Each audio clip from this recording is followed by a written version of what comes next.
नाथ है साईं, सब भक्तों के साथ है साईं। अमृत की बरसात है साईं, अमृत की बरसात है साईं। सब पे करे उपकार। आओ रे आओ भैया,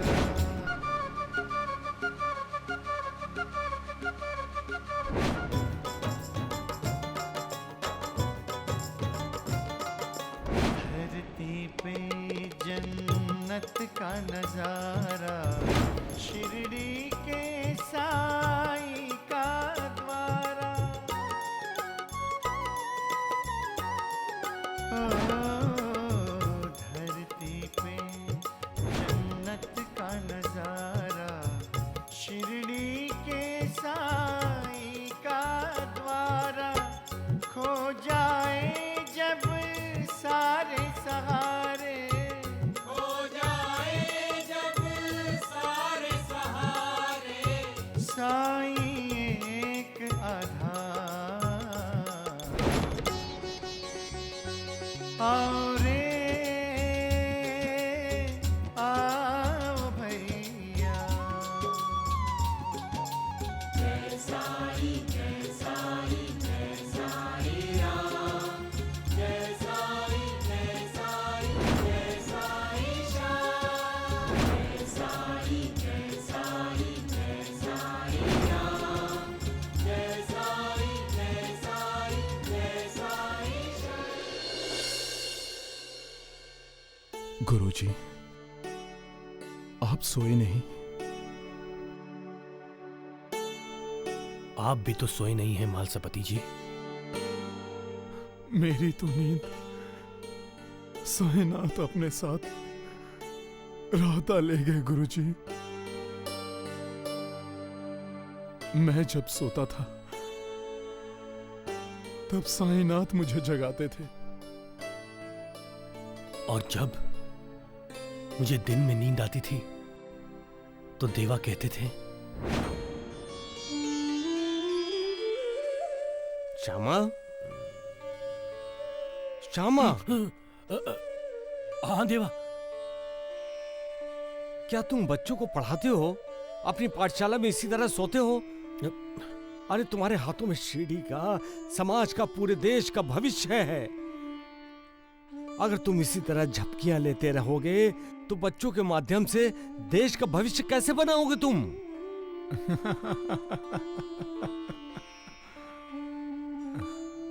चलो। कितने सुंदर वो दिन थे। हम साक्षात मालिक के निकट रहते थे। मालिक की हम पर कृपा थी। और यकायक अब मालिक की कृपा भी नहीं रही। देवा कहते थे, मालिक का साथ दोगे तो मालिक तुम्हारा साथ देगा। लेकिन मालिक ने हमारा साथ छोड़ दिया। साईं बाबा ने हमारे साथ विश्वासघात किया है मालसपति, विश्वासघात।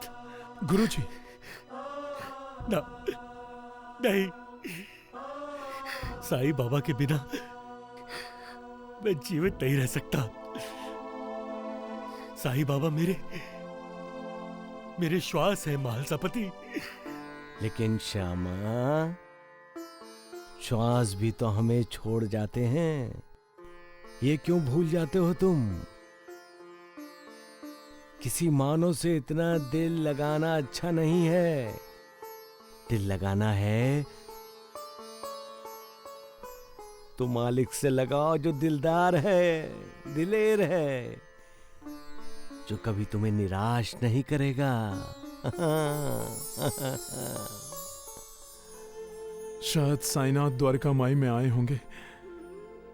ये सोचकर मैं यहां द्वारका माई में आया था गुरुजी, और देखने को मिली सिर्फ जलने वाली धुनी। यही ना? पगले, ये जलने वाली धुनी अखंड जलती रहेगी और तुम सबको ये विश्वास देती रहेगी कि जिसे तुम साईं बाबा कहते हो वो साईं बाबा गया नहीं, शिरडी की इस द्वारिका माई में ही है। मैं कहीं भी रहूं या ना रहूं, मेरा अस्तित्व सदा ही द्वारिका माई में रहेगा और भक्तों का कल्याण करता रहेगा। इस द्वारिका माई की सीढ़ी जो भी चढ़ेगा उसके मन की मुराद पूरी होगी और इस धुनी की उदी सदा लोगों का भला करती रहेगी। सबका मालिक एक। तुम भोजन बहुत ही स्वादिष्ट बनाती हो जानकी। देखो कैसे उंगलियां चाट कर खा रहा हूं। अरे तुम कुछ बोलोगी भी या यूं ही चुपचाप मेरी सुनती रहोगी? कुछ बोलो ना। सबसे स्वादिष्ट खाना वो होता है जो माँ के हाथ का बना होता है, क्योंकि उस भोजन में माँ की ममता, माँ की करुणा और माँ का प्यार मिला होता है। माँ तो बस माँ होती है जानकी। और उस खालीपन को कोई नहीं भर सकता है। फिर आपका वो स्थान मैं कैसे खाली देख सकती हूँ? आप मुझे खुश, प्रसन्न देखना चाहते हैं। ये मेरा अहोभाग्य है, लेकिन मेरी खुशी, मेरी प्रसन्नता वही है जहां आपका परिवार है। लेकिन उस परिवार में तुम्हारे लिए कोई जगह नहीं है जानकी। अब मैं इस सच को और बर्दाश्त नहीं कर सकता। मैं भी मजबूर हूं जानकी। अब हमें अपनी खुशी एक दूसरे में ही ढूंढनी पड़ेगी। हम कहते हैं घर में स्वर्ग उतर आया है, लेकिन स्वर्ग कब उतरता है? जब पति पत्नी के आपसी प्यार और विश्वास से देवता खुश हो जाते हैं, क्योंकि देवता को, मालिक को उस घर का आकर्षण हो जाता है जिस घर में बच्चों की हंसी गूंजती है। उस घर पर मालिक का आशीर्वाद होता है, क्योंकि बच्चों की हंसी में मालिक की हंसी मिली होती है। जिस घर के सदस्य एक दूसरे का ख्याल करते हैं, एक दूसरे के लिए जीते हैं, मालिक उनका ख्याल करता है। जिस घर में माता पिता का आदर सम्मान किया जाता है, वो घर मालिक के दिल में घर कर लेता है। ऐसे घर को महल होने की जरूरत नहीं है, क्योंकि ऐसा घर प्यार, आस्था, श्रद्धा, विश्वास से संपन्न होकर वैभवशाली, ऐश्वर्यशाली होता है।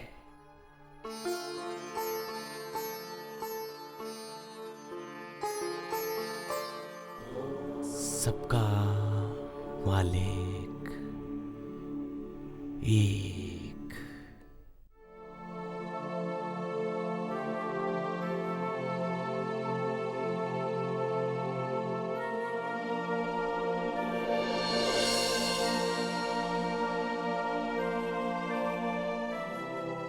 अरे रुक क्यों गए आप? खाइए ना, सब कुछ आपकी ही पसंद का बना है। श्रीखंड भी है। मेरे रघु ने क्या खाया होगा? उसे भी तो मेरी तरह श्रीखंड बहुत पसंद है। उस दरिद्र का नाम लेकर अपने मुंह का स्वाद क्यों खराब कर रहे हैं? खाना खाइए।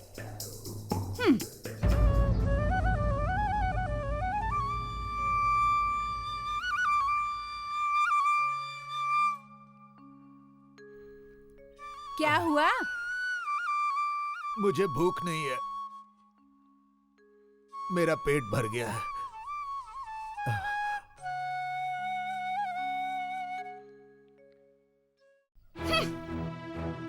आपको खाली पेट रहना है तो रहिए, मैं खाली पेट नहीं रहूंगी। क्यों रहूं? मैं पेट भर कर खाऊंगी और पेट भर जाने के बाद और खाऊंगी, हाँ, और खाऊंगी। हमारा कोई अपना जब हमसे दूर चला जाता है तो हमें लगता है कि जिंदगी हमसे रूठ गई है। तब नींद भी हमारी दुश्मन बन जाती है, मीठा पकवान भी फीका लगता है। हम घायल से हो जाते हैं और हमारे दिल पर लगा घाव फिर कभी नहीं भरता। इंसान इस दुनिया में अकेला आता है और अकेला ही जाता है, परंतु जब तक वो जिंदगी जीता है तब तक भीड़ में रहना पसंद करता है। वो खुद की अपनी एक टोली बनाता है, दोस्त, रिश्तेदार, परिवार रूपी टोली। जब इस टोली का एक भी सदस्य उससे दूर चला जाता है वो बेचैन हो जाता है, परंतु वो ये भूल जाता है कि वो खुद मालिक के परिवार का एक सदस्य है। ऐसी स्थिति में उसे मालिक को याद करना चाहिए, क्योंकि मालिक उस पर आस्था रखने वाले से कभी दूर नहीं जाता। सबका मालिक एक। अगर बंटवारा नहीं चाहते हो तो क्या चाहते हो रघु? हम सभी एक साथ रहें, जैसे रह रहे हैं। ये तो अब संभव नहीं है रघु। हम इस मनहूस के साथ नहीं रह सकते। अगर तुम इस मनहूस के साथ रहना चाहते हो तो तुम्हें हमारा साथ छोड़ना होगा। मैं पहले भी बंटवारे के खिलाफ था और अब भी हूँ। मेरी पत्नी मेरा अभिमान है मामा। उसका मान और सम्मान ही मेरे लिए सब कुछ है। उस मान सम्मान के लिए मुझे बंटवारा मंजूर है। तो फिर सुनो, हवेली के बाहर जो गायों का तबेला है वो तुम्हें रहने के लिए दिया जाता है, और गांव से बाहर हमारे खेत से दूर जो जमीन है वो तुम्हें दी जाती है। लेकिन वो तो बंजर जमीन है माँ जी।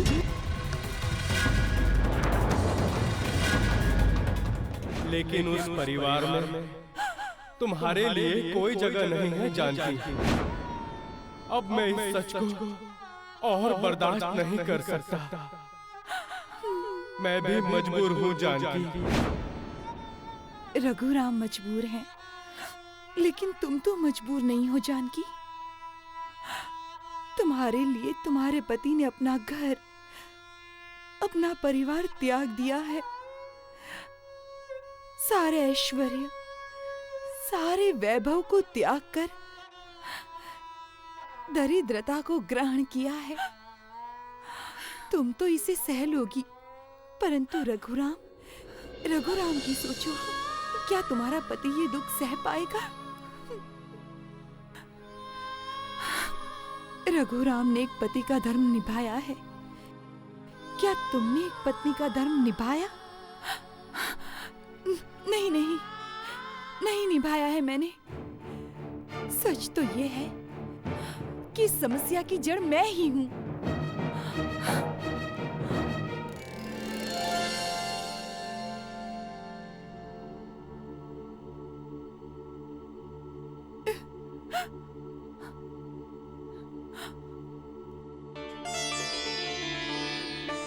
मैं ही इस कलह का कारण हूं बाबा।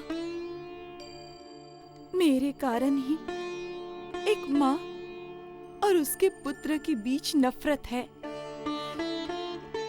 इस परिवार के टूटने की जिम्मेदार मैं बन गई हूँ बाबा। एक पत्नी अपने पति का हाथ थामकर पति के घर से जुड़ने के लिए आती है, लेकिन यहाँ मेरे जुड़ते ही परिवार टूट गया है। मैं स्वयं को अपराधी समझने लगी हूँ बाबा। ये अपराध बोध मुझे व्याकुल कर रहा है। इसीलिए आज मैंने हमेशा हमेशा के लिए इस घर को त्याग कर जाने का निश्चय किया है। ये गलत है। मुझे यही सही कदम लग रहा है बाबा। मेरे चले जाने के बाद से ही वो समस्याएं समाप्त हो जाएंगी जो मेरे पति और माँ जी के बीच दरार बनकर आई हैं। मेरे पति को शक्ति देना बाबा कि वो मुझे भूल जाएं। और इंसान ये क्यों नहीं समझता कि जो दिल में बस जाता है उसे भुला पाना बहुत मुश्किल है। लेकिन मैं प्रयास करूंगी बाबा। जीवन के अंधियारे पथ में साई नाम एक ज्योति, साई नाम एक ज्योति, जिसकी चमक कभी ना उतरे, साई नाम वो मोती, साई नाम वो मोती। मैं आपको भूलने का प्रयास करूंगी और आप भी मुझे भूल जाइएगा। माँ जी से क्षमा मांग लीजिएगा। माँ के आंचल में ही सारा तीर्थ है। जिसकी चमक कभी ना उतरे, उस तीर्थ से आपको वंचित नहीं होना है। वो जहाँ कहीं जिनसे कहीं विवाह कर लीजिएगा। ऐसा नाता भक्तों को पीड़ा हो तो साईं को पीड़ा होती। साईं बाबा, साईं बाबा, साईं बाबा, जय साईं बाबा। अरे रोको, अरे कोई रोको उसे। वो नादान नहीं जानती कि वो क्या कर रही है, वो कहाँ जा रही है। अरे रोको उसे। हर पत्नी पति का भाग्य होती है। वो अपना भाग्य तो लेकर आती ही है, साथ साथ अपने पति के लिए भी शुभ लेकर आती है। पत्नी का सम्मान यानी अपने भाग्य का सम्मान, वो अभागा कहलाता है जो अपने भाग्य का सम्मान नहीं करता। अपने भाग्य को कभी रूठने नहीं देना चाहिए। भाग्य चला गया और तुम सोते रह गए तो पछताना पड़ेगा। इसलिए जागो और जागते रहो, जागते रहो, जागते रहो। साईं, साईं बाबा।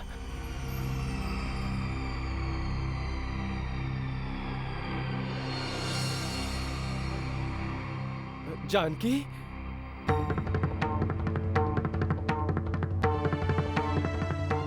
जानकी,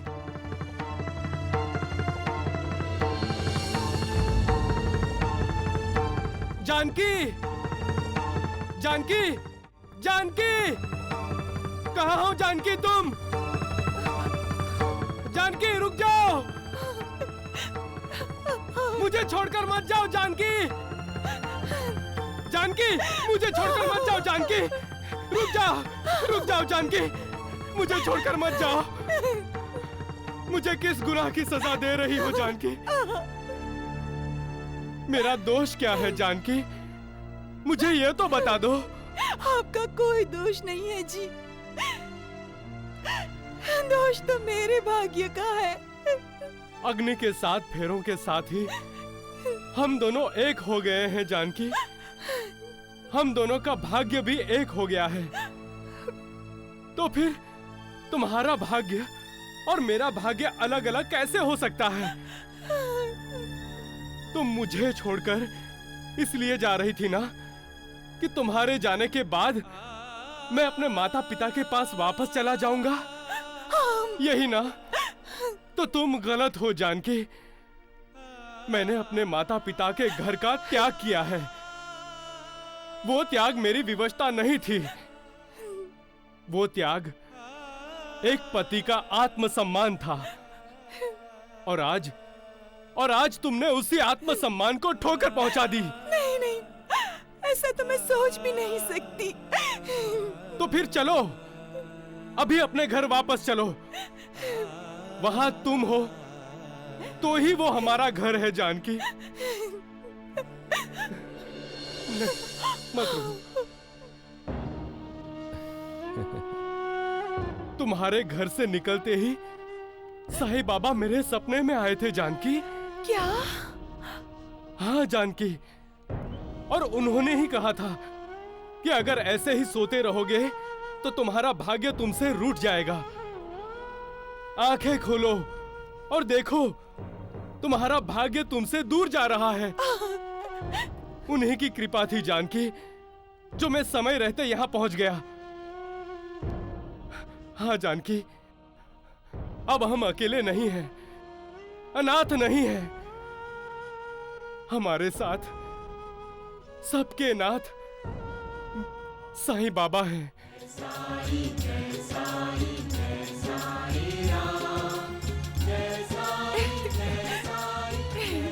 नहीं जानती, साईं बाबा अब हमारे साथ हैं। नहीं जानती।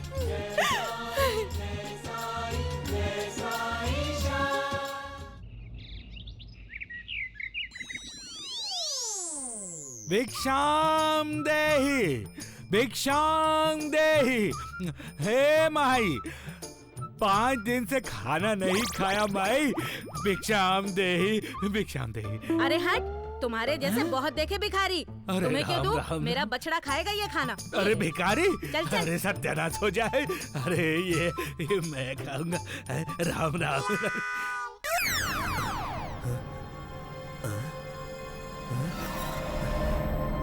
वैद जी, अरे उठिए वैद जी, क्या चैन की नींद सो रहे हैं?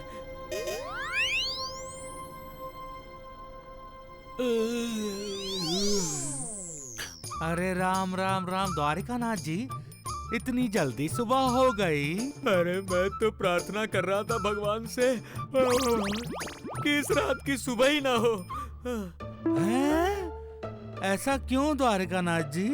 जी इतना भी नहीं समझते। अरे सुबह होगी तो द्वारिकानाथ जी अपने गुरु जी के लिए शिरडी के घर घर जाकर भिक्षा मांगेंगे। भिक्षान देहि। अरे तू चुप कर ढोंडिया। अरे वैद जी, हाँ? एक तरह से ढोंडू सही कह रहा है। हाँ? हमने साईं बाबा को शिरडी से बाहर क्यों भगा दिया? हैं? शिरडी पर राज करने के लिए? अरे लेकिन उससे हुआ क्या? राज तो महर्षि राम प्रसाद और लक्ष्मण प्रसाद कर रहे हैं। मैं आपको बताऊं, मैंने अभी सपना देखा। मैंने देखा आप शिरडी के घर घर जाकर भिक्षा मांग रहे हैं। भिक्षाम देहि। मैं हड़बड़ा कर उठ गया। अरे राम राम द्वारिकानाथ जी, आप तो बहुत गंदा सपना देख रहे हैं। नींद नहीं आ रही द्वारिकानाथ जी, तो अपने गुरुदेव की सेवा कीजिए, कुछ पुण्य कमा लीजिए। बेटा द्वारिकानाथ। अरे मंदबुद्धि, अरे अगर सोए नहीं हो तो तनिक अंदर आ जाओ। मेरे पाँव अरे पाँव दर्द कर रहे हैं। मैं सो रहा हूँ गुरुदेव।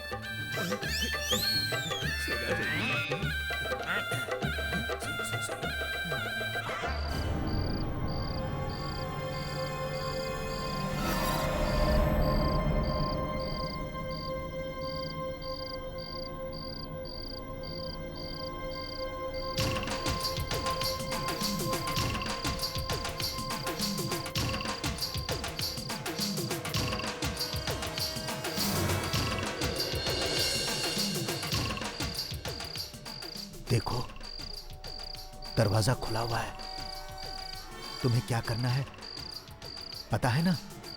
अच्छी तरह से पता है, साईं बाबा का अपमान करने वाले जौहर को सबक सिखाना है। हाँ।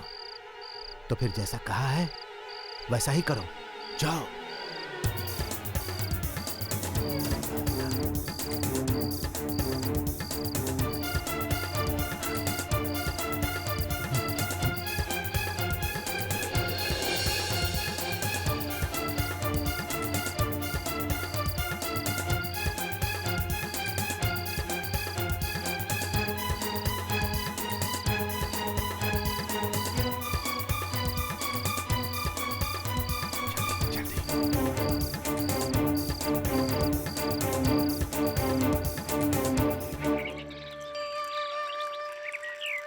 ओम सूर्याय नमः, ओम सूर्याय नमः, ओम सूर्याय नमः। सोहितम मथरूठम सर्वलोकैकनाथम महापाप हरम देवम तम सूर्यम प्रणमाम्यहम्। हे सूर्यदेव, जैसे ही आपका उदय होते ही अंधेरा भाग जाता है, प्रकाश चारों तरफ फैल जाता है और रात्रि का अंत हो जाता है, उसी तरह लोगों के मन में ज्ञान का प्रकाश फैल जाए, अज्ञान का अंधेरा दूर हो जाए, लोगों के मन में कुंडली मारकर बैठे अहंकार का विनाश हो जाए, सभी आपको अपना आदर्श मानकर अपने कर्तव्य का पालन करें। साईं बाबा, साईं बाबा, साईं बाबा, साईं बाबा, साईं बाबा, साईं बाबा, साईं बाबा। क्या हुआ? गुरुदेव जौहर बाबा कहाँ हैं? क्या मतलब? वो कमरे में नहीं है। ना वो कमरे में है और ना उनकी चारपाई कमरे में है।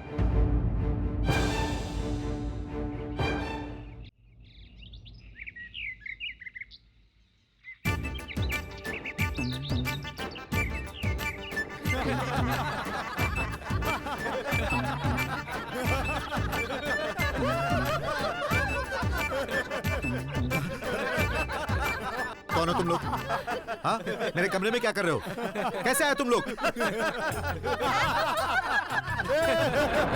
मैं यहाँ कैसे आ गया? शायद आपको चारपाई लेकर नींद में चलने की बीमारी होगी।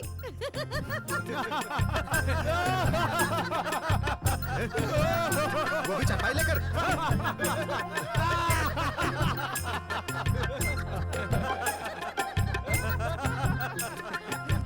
चुप!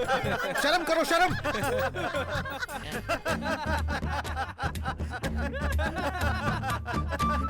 बड़े अजीब हैं ये बाबा, कुछ भी करते रहते हैं। हाँ, तालाब के पास चारपाई डालकर सो रहे थे। चुप!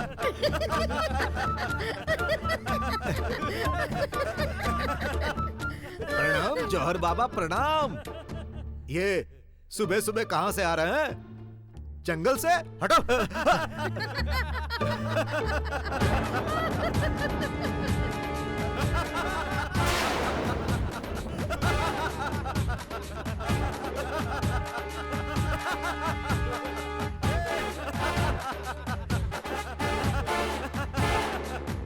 सुखीराम, जयराम। जी साईं बाबा। जी बाबा। अरे गुरुदेव कहाँ चले गए? राहता में ही कहीं होंगे, तुम दोनों जाओ और देखो कहाँ चले गए हैं। जाओ जाओ जाओ जाओ।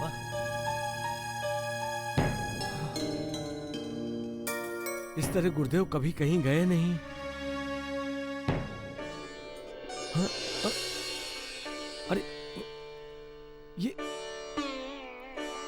ये क्या कर रही हो तुम? अपने भगवान की पूजा कर रही हूँ। बेटी, जिस इंसान को मालिक ने बनाया है, उस इंसान को भगवान कहकर उस मालिक का दर्जा दे रही हूं, ये ठीक नहीं है। इससे इंसान के अहंकार को बढ़ावा मिलता है। वो अपने आप को सर्वश्रेष्ठ समझता है और वहां से उसका अधोपतन शुरू हो जाता है। आप तो गिरे हुए पापी लोगों का उद्धार करते हैं बाबा। जो अपना मार्ग भटक जाते हैं, आप उनकी उंगली पकड़कर उन्हें सही मार्ग पर ले आते हैं, जैसे आपने मेरे बापूजी को लाया। मैं और मेरा परिवार आपके ऋणी हैं बाबा। तुम बहुत ही अच्छी बच्ची हो चांगुड़ा। आपका आशीर्वाद मुझ पर और मेरे परिवार पर सदा बना रहे, यही मांगने आई हूँ बाबा। अरे साईं, गुरुदेव, आप कहाँ चले गए थे गुरुदेव? वाह साईं वाह वाह, नाटक तो बहुत अच्छे कर लेते हो साईं। नाटक? हाँ, अच्छे शिष्य बनने का। गुरुदेव। साईं, रात के अंधेरे में चारपाई समेत मुझे जंगल में भेजने की साजिश तुम्हारी थी, और अब पेश ऐसे आ रहे हो जैसे तुम्हें तो कुछ मालूम ही नहीं। मैं और आपको जंगल में? नहीं गुरुदेव, आपको कोई गलत फहमी हुई है। नहीं गुरुदेव। बस बस बस साईं, बस बस, तुम्हारी ये नौटंकी अब मेरी आंखों में धूल नहीं झोंक सकती ना। लेकिन मैंने ऐसा कुछ नहीं किया है गुरुदेव। तो फिर किसने किया है साईं? चांगुड़ा जैसी निष्पाप बच्ची से अपनी पूजा करवाने के लिए, राता के लोगों के सामने अपना कद उस मालिक के कद से ऊंचा करने के लिए तुम्ही ने किया है साईं। नहीं गुरुदेव। क्या तुमने खुशहाल चंद से कहकर मुझे चारपाई समेत जंगल में नहीं भिजवाया? खुशहाल चंद? हाँ, खुशहाल चंद। और अब तुम बेकसूर बनने की कोशिश कर रहे हो। द्वारिकानाथ जो कहते थे सच कहते थे, इसका एहसास अब मुझे होने लगा है साईं। पहले तुम शिरडी के लोगों को भ्रमित करते थे, लेकिन अब राहता के लोगों को भ्रमित कर रहे हो साईं। नहीं गुरुदेव नहीं, ये सब गलत है। आप मुझ पर विश्वास कीजिए गुरुदेव। साईं, अरे तुमने तो मेरे विश्वास का गला घोट दिया, और तुम कहते हो कि मैं तुम पर विश्वास करूं? राहता के लोगों के लिए तुमने मुझे हंसी मजाक का पात्र बना दिया है साईं। अच्छी गुरु दक्षिणा दी है साईं तुमने। नहीं गुरुदेव नहीं। साईं, अच्छा शिष्य बनने का नाटक कितना बेहतर करते हो तुम, लेकिन ये बात मेरे मन में पहले क्यों नहीं आई? पहले आती तो मैं आंखें मूंद कर तुम पर विश्वास नहीं करता साईं। अरे तुम मुझे धोखा दोगे, मैंने ये सोचा नहीं था। नहीं गुरुदेव। साईं, तुम मेरा अपमान करोगे ऐसा मुझे कभी लगा नहीं था, लेकिन आज ये पता चल गया कि तुम्हारे खाने के दांत और हैं और दिखाने के और। तुम लोगों को प्रवचन देते हो, समाज को जागृत करने का ढोंग करते हो, नाटक करते हो तुम। नहीं गुरुदेव। लेकिन आज मैंने तुम्हारा ये षड्यंत्री चेहरा देख लिया है साईं। आप मुझे गलत समझ रहे हैं गुरुदेव। अब कभी मुझे मिलने की कोशिश नहीं करना साईं। जाओ, शिरडी जाओ, जाओ। मेरा और तुम्हारा कोई संबंध नहीं है, जाओ। ऐसा मत कहिए गुरुदेव, आप जो भी मुझे दंड देंगे मुझे स्वीकार है गुरुदेव। इसका मतलब तुम्ही ने खुशहाल चंद से कहकर मुझे जंगल में रखवाया था ना। उस दिन तुमने चांगुड़ा के पिता बापूजी को पुंडलिक की कहानी सुनाई थी, याद है ना तुम्हें? हाँ गुरुदेव। पुंडलिक का इंतजार करते हुए विठोबा आज भी ईंट पर खड़ा है ना? हाँ गुरुदेव। ईंट उठाकर लाओ।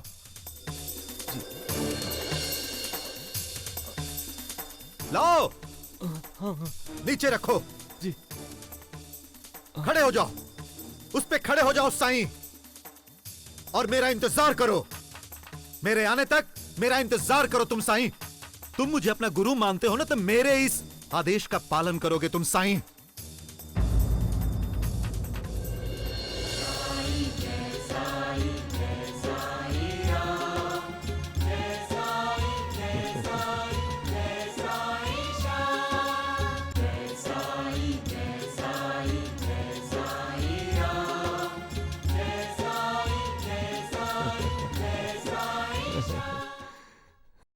अरे देखो अंबिका, कितनी अच्छी फसल उगी है।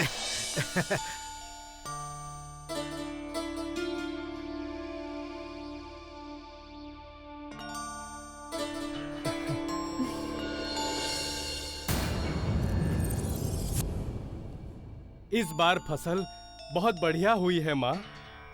इस तरह लहलहाती फसलों को देखकर मन कितना आनंदित होता है। लेकिन तुम्हें आनंदित होने की कोई जरूरत नहीं है रघु। क्योंकि इस फसल में से एक चुटकी तक का दाना भी मैं तुम्हें देने वाली नहीं हूँ। ये फसल हमारी है। मैंने कब कहा माँ कि ये मेरी है? मैं शरीर से अवश्य आपसे अलग हूँ, लेकिन मेरा वजूद आप दोनों से ही है।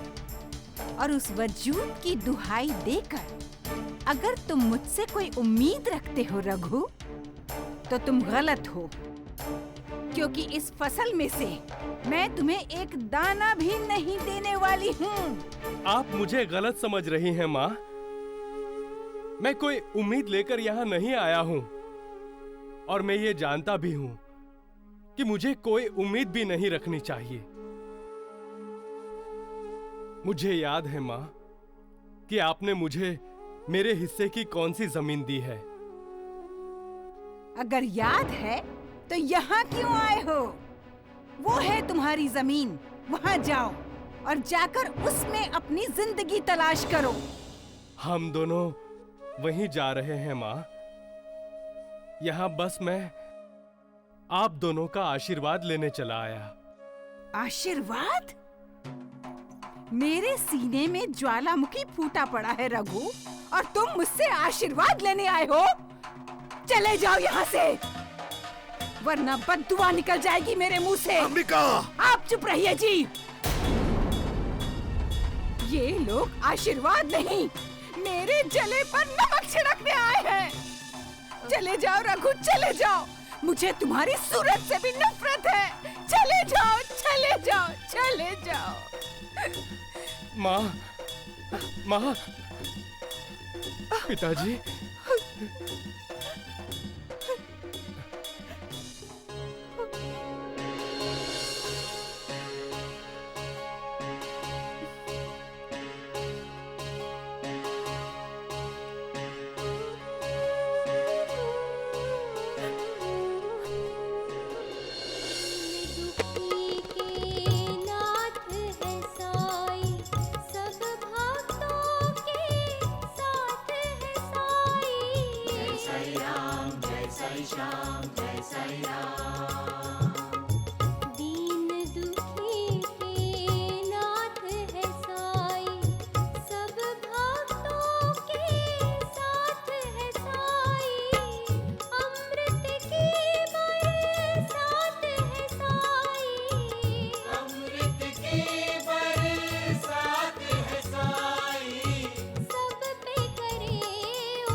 दर्शन से सब कष्ट मिटेंगे, दर्शन से सब कष्ट मिटेंगे। होगा बेड़ा पार,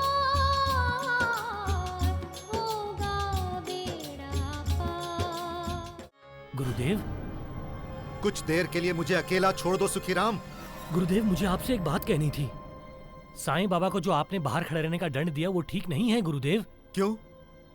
शिरडी वालों की तरह क्या तुम भी साईं के भक्त बन गए हो? मैं तो आपका भक्त हूँ गुरुदेव। तो फिर साईं के हक में क्यों बोल रहे हो? आप समझे नहीं गुरुदेव। क्या कहा? आपने जो साईं बाबा को दंड दिया है विठोबा बना दिया। क्या बकवास करते हो तुम? सत्य तो यह है कि आप कोई पुंडलिक नहीं है, परंतु साईं बाबा को तो लोग पहले से ही भगवान मानते हैं। आपने जो उन्हें विठोबा की तरह अपनी प्रतीक्षा में खड़े रहने के लिए कह दिया, तो साईं बाबा तो पक्के भगवान हो गए। नहीं सुखीराम, नहीं, ऐसा नहीं होगा। हटो। मालिक, मेरी छोटी सी जिंदगी में तुम मुझे अपनी कितनी लीलाएं दिखाने वाले हो, कितनी लीलाओं में मुझे शामिल करने वाले हो। तुम्हें तो खुशी हो रही होगी मुझे इस तरह सजा भुगतते देखकर, है ना? क्या कहना चाहते हो मालिक? क्या संकेत करना चाहते हो मालिक? तुम्हारी इस दुनिया में न सच की कोई अहमियत रही है न सच्चे की। क्या अब झूठ सच्चाई पर हुकूमत चलाएगा मालिक? क्या इस कलयुग में सत्य का तेज इतना कम हो गया है कि झूठ सच की आंखों में आंखें डालकर बात कर सकता है? साईं। हाँ गुरुदेव। बहुत हो गया, अंदर जाओ। मैं जान गया हूं मालिक, सच का तेज कम नहीं हुआ है। आज भी तुम्हारा इंसान सच और सच्चाई से डरता है।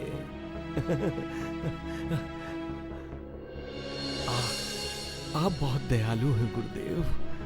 नाटक मत करो साईं, जाओ काम करो।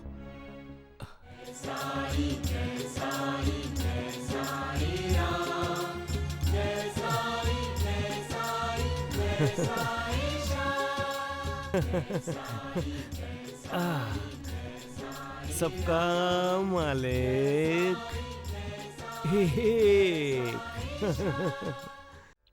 सबका मालिक एक।